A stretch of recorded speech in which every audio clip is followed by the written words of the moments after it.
Halo guys, kembali lagi di Bali Reef Tank TV. Di video kali ini kita masih membahas tentang pasir akuarium air laut bagian kedua. Jika kalian belum menonton pasir akuarium air laut bagian pertama, boleh ditonton dulu ya. Di video kali ini kita akan ngebahas satu jenis pasir lagi yang cukup bagus, bahkan bagus banget buat akuarium air laut. Ditambah, kita akan ngebahas tentang bare bottom. Ini request dari teman kita di kolom komentar di video tentang pasir bagian pertama. Oke, langsung aja kita mulai. Sekarang kita mau bahas satu pasir yang cukup bagus dan bahkan sangat bagus untuk akuarium air laut. Kalau di video pertama, saya mencoba membahas pasir akuarium air laut dari size-nya, plus dan minusnya. Nah, yang ini ada satu nama pasir untuk akuarium air laut. Nama pasirnya adalah aragonite. Pasir aragonite ini kalian bisa cari di toko online. Nah, kira-kira pasir aragonite ini seperti ini bentuknya. Kita akan membahas kelebihan dan kekurangannya. Yang pertama nih, pasir aragonite itu bisa menjaga pH akuarium tetap tinggi dan stabil. Ini seperti karang jahe. Karang jahe kalau kita pakai difiltrasi atau kita taruh di sebagai dasar akuarium, itu bisa menjaga pH air tetap tinggi. Kenapa? Penjelasannya adalah seperti ini. Aragonite ini biasa dipakai di dalam kalsium reaktor. Biasa di dalam kalsium reaktor itu diberikan CO2 supaya pH-nya turun, lalu aragonite akan terkikis karena pH-nya rendah, lalu akan menjadi KH dan kalsium di air kita, di air akuarium air laut kita. Nah, dengan begitu KH menjadi naik dan pH akan cenderung stabil dan tinggi di level yang biasa dibutuhkan di akuarium air laut. That's why pasir aragonite ini kalau kita taruh di sebagai dasar akuarium, dia akan menjaga pH tetap tinggi dan stabil. Kalau pH terjadi penurunan, maka pasir aragonite ini akan mengeluarkan KH dan kalsium dan akhirnya KH menjadi back to the level dan pH kita menjadi stabil oleh karena KH tersebut. Oke, benefit lainnya pasir aragonite ini tidak terbang-terbang karena size-nya itu. Size-nya ini sangat bagus. Saya udah coba pakai di akuarium teman saya. Ukurannya tidak terlalu besar dan tidak terlalu halus, jadi bisa terbang-terbang. Cenderungnya ukurannya itu stabil ya, nggak ada yang gede banget, nggak ada yang kekecilan.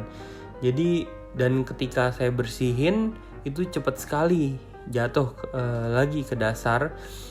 Jadi intinya tidak terbang-terbang karena ukurannya pas. Dan kelebihan yang ketiga, ini bagus untuk rumah bakteri, ya untuk filtrasi biologis. Kenapa? Pasir lain juga bisa sebagai rumah bakteri. Tapi oleh karena ukurannya yang bagus, sehingga contohnya ya, maksudnya kalau pasir itu terlalu halus, maka flow air juga tidak bisa mengalir ya gitu. Kalau misalkan pasirnya terlalu halus, terlalu padat. Tapi ini ukurannya tidak terlalu halus, tidak terlalu kasar seperti yang tadi saya bilang. Jadi masih ada flow air, di situ masih bisa hidup bakteri sehingga terjadi filtrasi di pasir kita juga ya. Lalu yang keempat, ini karena size-nya tidak terlalu besar dan tidak terlalu kecil, ini mudah dan enak dibersihkan. Jadi kalau kita aduk, dia tidak terbang-terbang kemana-mana ketika kita ngaduk, mau bersihin alga contohnya, atau mau membersihkan detritus di pasir-pasir kita. Dia tidak akan berterbangan, karena dia akan cepat jatuh lagi ke dasar ketika kita aduk.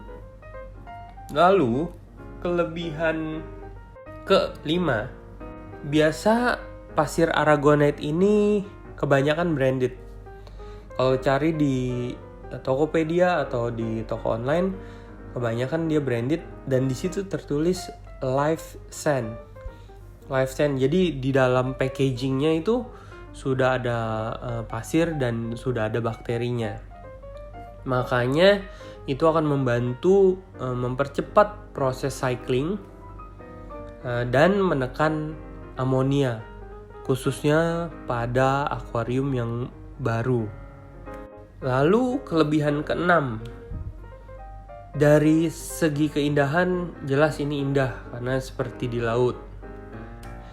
Kelemahannya, dari begitu banyak kelebihan, kelemahannya yang pertama, karena ini kebanyakan barang branded, maka harganya cukup mahal. Yang kedua, susah kita temukan pasir aragonite ini yang tidak branded. Nah, jadi kalau teman-teman punya modal lebih, boleh nih pasir aragonite ini dijadikan pertimbangan untuk menjadi pasir dasar akuarium air laut kita. Kecuali teman-teman memang mau men-set akuarium teman-teman dengan bare bottom atau tidak menggunakan pasir sama sekali. Oke, sekarang kita akan ngebahas tentang bare bottom. Bare bottom adalah istilah yang biasa digunakan untuk akuarium air laut yang tidak menggunakan pasir sebagai dasarnya. Bare bottom ini ada kelebihan dan ada kekurangannya.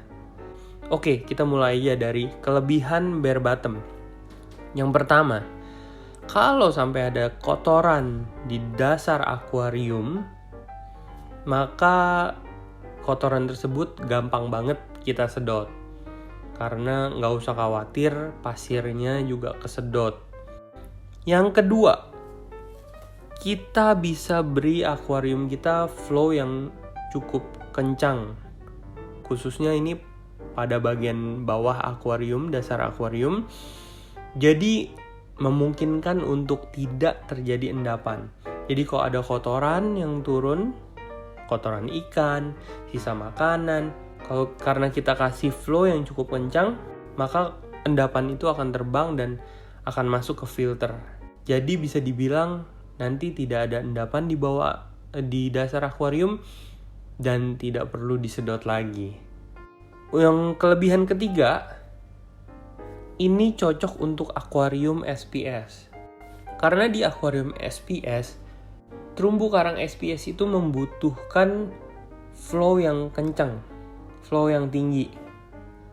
Nah, kalau kita pakai pasir, ada kemungkinan pasir kita itu akan terbang-terbang karena kita memberikan flow yang cukup kencang di akuarium kita.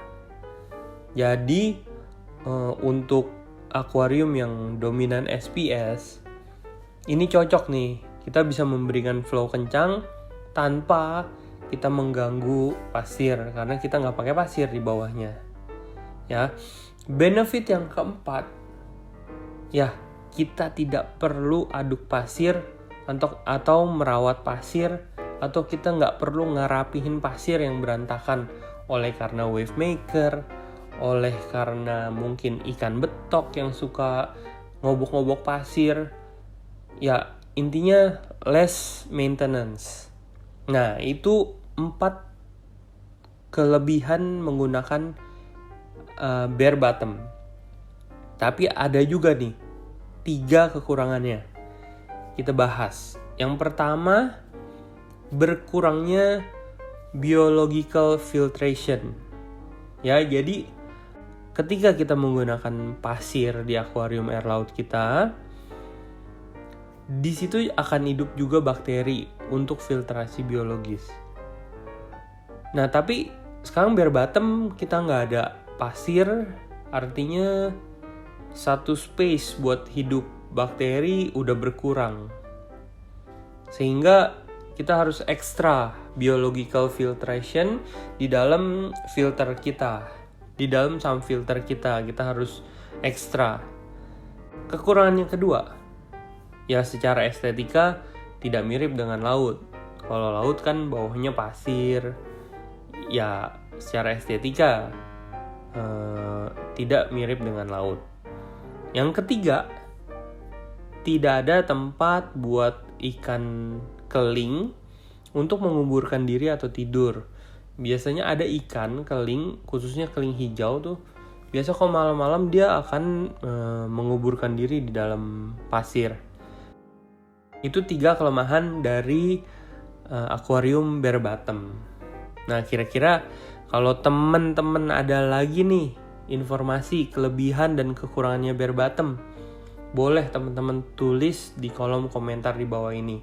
Biar kita sama-sama belajar, kita sama-sama tahu, sama-sama maju untuk pengetahuan akuarium air laut di Indonesia. Oke, gitu aja malam hari ini kita ngebahas tentang pasir aragonite yang keren banget, dan kita ngebahas tentang bare bottom yang gampang banget dalam maintenance-nya ya. Gitu. Jadi sampai sini aja video hari ini. Semoga bermanfaat. Kalau ini video bermanfaat, please klik subscribe dan klik tombol like biar gue terus semangat untuk bikin konten-konten mengenai bangun akuarium air laut, merawat akuarium air laut, bahkan kita coba ngegali lebih detail lagi tentang akuarium air laut. Terima kasih teman-teman, sampai ketemu di video selanjutnya. Happy reefing!